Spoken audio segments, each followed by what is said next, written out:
ಇವತ್ತು ಇನ್ನೊಂದು ಬಹಳ ಪ್ರಮುಖವಾದಂತ ವಿಚಾರ ಏನಪ್ಪಾ ಅಂದ್ರೆ ಎಲ್ಲ ಸಂಸತ್ ಸದಸ್ಯರು ಮತ್ತು ಎಲ್ಲ ವಿರೋಧ ಪಕ್ಷದ ನಾಯಕರು ಎಲ್ಲರೂ ಕೂಡ ಸರ್ಕಾರಕ್ಕೆ ನಾವು ಒಮ್ಮತದ ನಿಮ್ಮ ತೀರ್ಮಾನಕ್ಕೆ ನಾವು ಬದ್ಧರಾಗಿದ್ದೇವೆ. ಇನ್ನು ಕೆಲವು ಸಲಹೆಗಳನ್ನ ಕೊಟ್ಟಿದ್ದಾರೆ.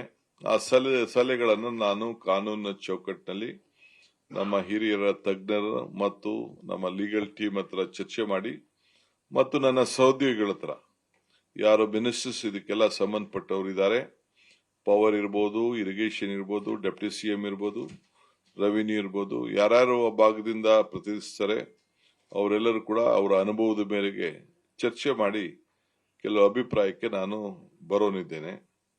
ಇನ್ನೊಂದು ಕೆಲವರೆಲ್ಲ ಪ್ರತಿಭಟನೆಗಳು ಕೂಡ ಇಲ್ಲೆಲ್ಲ ಮಾಡ್ಕೊಂಡು ಬರ್ತಾ ಇದ್ದಾರೆ.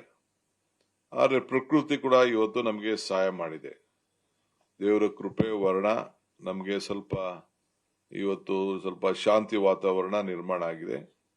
ಸೊ ನಾನೊಂದು ರಿಕ್ವೆಸ್ಟ್ ಮಾಡ್ಕೊಳ್ತಾ ಇದ್ದೀನಿ ಎಲ್ಲ ಸಂಘಟನೆಗಳಿಗೆ, ಕನ್ನಡ ಸಂಘಟನೆಗಳು, ರೈತರು ಮತ್ತು ವಿರೋಧ ಪಕ್ಷದ ನಾಯಕರುಗಳಿಗೆ, ಜನತಾದಳದ ನಾಯಕರುಗಳಿಗೆ, ಅವರೆಲ್ಲರೂ ಕೂಡ 13ನೇ ತಾರೀಕು ಬಂದ್ ಬಗ್ಗೆ ಕರೆದಿದ್ದಾರೆ.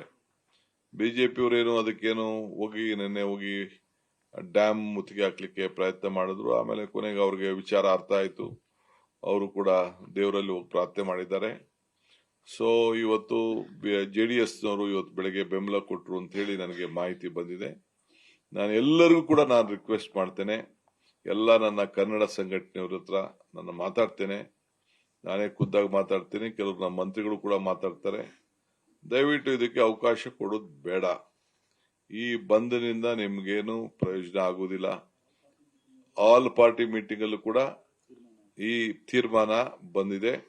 ಆಲ್ ಪಾರ್ಟಿ ಮೀಟಿಂಗ್ ಅಲ್ಲೂ ಕೂಡ ನಾನೊಂದು ಅಪೀಲ್ ಮಾಡಬೇಕು ಸರ್ಕಾರದ ಪರವಾಗಿ ಅಂತೇಳಿ ಎಲ್ಲರೂ ಕೂಡ ಸಲಹೆಯನ್ನು ಕೊಟ್ಟಿದ್ದಾರೆ.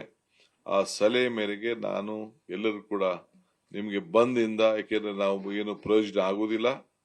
ಯಾರ ಮೇಲೆ ಸರ್ಕಾರನೇ ನಿಮ್ ಪರವಾಗಿ ನಿಂತಿರುವಾಗ, ಸರ್ಕಾರ ಮತ್ತು ಪ್ರಕೃತಿ ಎರಡೂ ಕೂಡ ನಿಮ್ಮ ಜೊತೆಯಲ್ಲಿ ನಿಂತಿರುವಾಗ ಇದಕ್ಕೆ ದಣು ತಗೊಳ್ಬಾರದು ಅಂತ ಹೇಳಿ ನಾನು ಮನವಿಯನ್ನು ಈ ಸಂದರ್ಭದಲ್ಲಿ ಮಾಡಲಿಕ್ಕೆ ನಾನು ಪ್ರಯತ್ನ ಮಾಡ್ತಾ ಇದ್ದೇನೆ. ನ್ಯೂಸ್ ಫಸ್ಟ್, ನಿರ್ಭೀತಿಯಿಂದ ನಿಮ್ಮ ಪರವಾಗಿ.